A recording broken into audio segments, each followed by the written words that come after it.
ప్రపంచంలో విమాన ప్రయాణాలు ఇంతవరకు ఎన్నడూ చూడని వేగంతో పెరుగుతున్నాయి. గతంలో విమాన ప్రయాణం ఎక్కువగా ధనికులకే పరిమితం అవుతూ సాధారణ ప్రజలకి దూరమైంది. కానీ ఇప్పుడు పేద మధ్యతరగతి కుటుంబాలు కూడా విమానాలని ఆశ్రయిస్తున్నారు. విమానయాన సంస్థల మధ్య పోటీతో విమాన ఛార్జీలు చాలా వరకు తగ్గిపోయాయి. ముఖ్యంగా విమానాలు తక్కువ ఖర్చుతో సౌకర్యవంతంగా ప్రయాణాన్ని అందిస్తున్న కారణంగా జరుగుతోంది. విమానాల ద్వారా ప్రపంచంలోని దూర ప్రాంతాలని కూడా కనెక్ట్ అవ్వడం సులభమైంది. విమానాలు ప్రపంచాన్ని చిన్న గ్రామంలాగా మార్చేశాయి. విమాన ప్రయాణాల పెరుగుదల వల్ల ప్రజల జీవన విధానం, వ్యాపారం, సమయ నిర్వహణ, సామాజిక పరిచయాలలో చాలా మార్పులు వచ్చాయి. కానీ ఆకాశంలో ఇంధనం నింపుకునే పరిస్థితి లేని కారణంగా విమానాలు తక్కువ దూరం మాత్రమే ప్రయాణించే వీలుంది.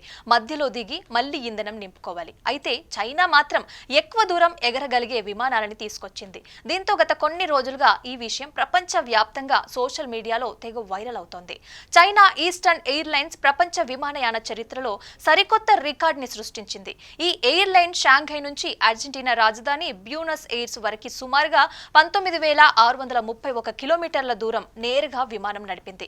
ఈ ప్రయాణానికి సుమారుగా 25 గంటల 30 నిమిషాలు పట్టనుంది. ఇదివరకే సింగపూర్ ఎయిర్లైన్స్ నడిపిన సుదీర్ఘ నాన్ స్టాప్ ఫ్లైట్ రికార్డుని చైనా ఈస్టర్న్ ఎయిర్లైన్స్ బద్దలు కొట్టింది. కొత్త రూట్ ద్వారా చైనా, దక్షిణ అమెరికా మధ్య ప్రయాణ సమయం 4 గంటల వరకు తగ్గింది.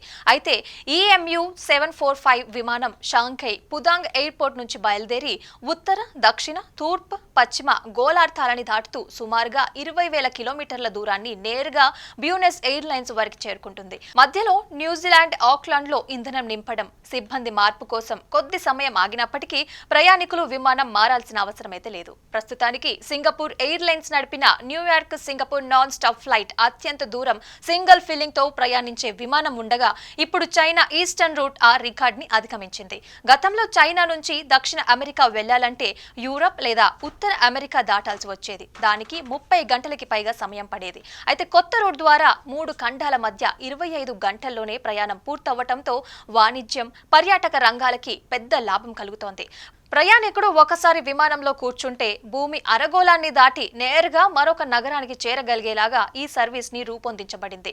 ఒకే విమానం, ఒకే ప్రయాణం అనే అభిరుచిని కస్టమర్లు ఎక్కువగా కోరుకుంటున్న నేపథ్యంలో కంపెనీలు రాంగ్ రేంజ్ ఫ్లైట్లని ఆప్షన్ గా తీసుకురావాలని నిర్ణయించారు. అయితే ఇంత సుదీర్ఘంగా ప్రయాణించడం శారీరకంగా, మానసికంగా విపరీతంగా ఉంటుంది. అందుకే వైద్య నిపుణులు ప్రయాణానికి ముందు మంచి నిద్ర, తగినంత నీరు, సరైన ఆహారం తీసుకోవాలని సూచిస్తున్నారు.